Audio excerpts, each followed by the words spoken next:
American രാഷ്ട്രീയത്തിൻ്റെ സമവാക്യങ്ങൾ എപ്പോഴും രസകരമാണ്.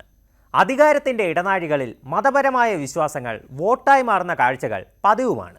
അടുത്തിടെ അമേരിക്കൻ വൈസ് പ്രസിഡന്റ് ജെ.ഡി. വാൻസ് തൻ്റെ പ്രസ്താവനയിലൂടെ വലിയൊരു വിവാദത്തിൻ്റെ കേന്ദ്രബിന്ദുവായി മാറി.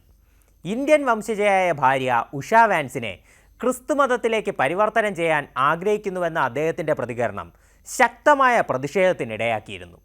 ഹൈന്ദവ ആചാരപ്രകാരം വിവാഹിതനാവുകയും മകന് വിവേക് എന്ന പേര് നൽകുകയും ചെയ്ത ഒരാൾ ഭാര്യയോട് സ്വന്തം വിശ്വാസം ഉപേക്ഷിക്കാൻ ആവശ്യപ്പെടുന്നത് കാപട്യമാണോ എന്ന ചോദ്യമാണ് ഇപ്പോൾ ഉയരുന്നത്. മിസിസിപ്പി സർവകലാശാലയിൽ നടന്ന ടേണിംഗ് പോയിന്റ് USA എന്ന സംഘടനയുടെ പരിപാടിയിലായിരുന്നു വാൻസിൻ്റെ വിവാദമായ പരാമർശം. അദ്ദേഹത്തിൻ്റെ വാക്കുകൾ ഇപ്രകാരമായിരുന്നു. Everybody has to come to their own arrangement here. The way that we've come to our arrangement is she's my best friend. We talk to each other about this stuff. So we've decided to raise our kids Christian. Our two oldest kids who go to school, they go to a Christian school. Our 8-year-old did his first communion about a year ago. That's the way that we have come to our arrangement. But thank you.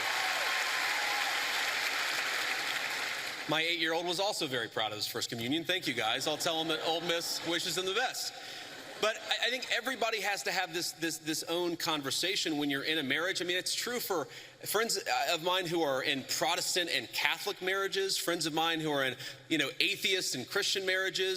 You just got to talk to the only advice I can give is you just got to talk to the person that God has put you with, and you've got to make those decisions as a family unit. For us, it works out.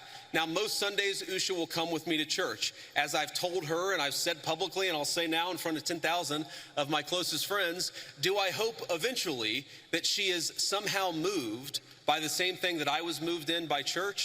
Yeah, I honestly do wish that, because I believe in the Christian gospel, and I hope eventually my wife comes to see it the same way.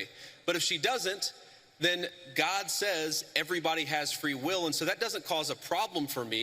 That's something you work out with your friends, with your family, with the person that you love. Again, one of the most important Christian principles is that you respect free will.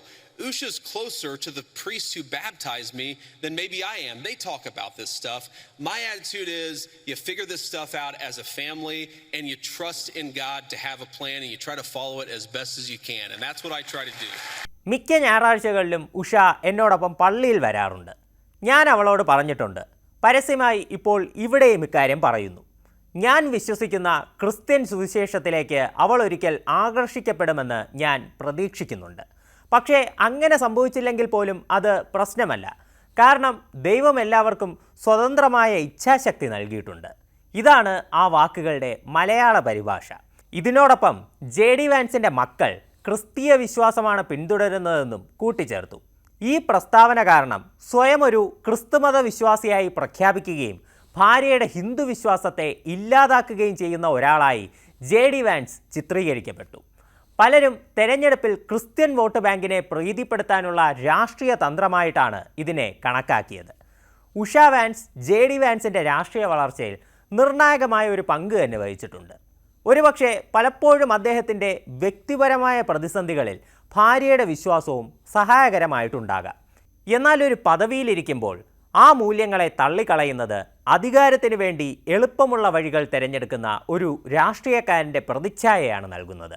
ജെ.ഡി. വാൻസിൻ്റെ മതപരമായ യാത്രയും പലരും ഈ വിവാദത്തിനിടയിൽ ചർച്ചയാക്കുന്നുണ്ട്. 2019 vans ഔദ്യോഗികമായി കത്തോലിക്കനായി മാറുന്നത്. Cent അഗസ്റ്റിൻ്റെ രചനകൾ ഇതിൽ നിർണായക പങ്ക് വഹിച്ചിട്ടുണ്ടെന്നാണ് അദ്ദേഹം മുൻപ് പറഞ്ഞിട്ടുള്ളത്. ജെ.ഡി. വാൻസിൻ്റെ പ്രസ്താവനയെ പ്രധാനമായും 2 രീതിയിൽ വ്യാഖ്യാനിക്കാവുന്നതാണ്. ഒന്ന്, ഇത് രാഷ്ട്രീയ കാപട്യമാണ് എന്ന വാദമാണ്. അതായത് കടുപ്പമേറിയ ക്രിസ്ത്യൻ മൂല്യങ്ങൾ പിന്തുണയ്ക്കുന്ന വോട്ടർമാരെ തൃപ്തിപ്പെടുത്താൻ സ്വന്തം കുടുംബാംഗങ്ങളെ വേദനിപ്പിക്കുന്ന തരത്തിൽ അദ്ദേഹം സംസാരിക്കുന്നു. മറ്റൊന്ന്, ഇത് അദ്ദേഹത്തിൻ്റെ വ്യക്തിപരമായ ആഗ്രഹം മാത്രമാണ്. സ്വന്തം വിശ്വാസത്തിൻ്റെ മഹത്വം ഭാര്യയും അംഗീകരിക്കപ്പെടണമെന്ന് ആഗ്രഹിക്കുന്ന ഒരു സാധാരണ ഭർത്താവിൻ്റെ ആഗ്രഹം മാത്രം. അത് പരസ്യമായി പ്രകടിപ്പിച്ചു പോയെന്ന് മാത്രം. വാൻസ് തന്നെ ക്രിസ്തുമതത്തിൻ്റെ അടിസ്ഥാന തത്വങ്ങളിലൊന്നായ സ്വതന്ത്ര ഇച്ഛാശക്തിയെക്കുറിച്ച് സംസാരിക്കുന്നത് ഈ വ്യാഖ്യാനത്തിന് ബലം നൽകുന്നുണ്ട്. എന്തായാലും ഹിന്ദു വിവാഹം കഴിച്ച ഒരാൾ മകന് ഹിന്ദു പേര് നൽകിയ ശേഷം പരസ്യമായി ഭാര്യയുടെ വിശ്വാസത്തെ പരിഹരിക്കപ്പെടേണ്ട വിഷയമായി അവതരിപ്പിക്കുന്നത് അമേരിക്കൻ രാഷ്ട്രീയത്തിലെ മതപരമായ സമീപനങ്ങളിലെ സങ്കീർണതയാണ് എടുത്തുകാട്ടുന്നത്.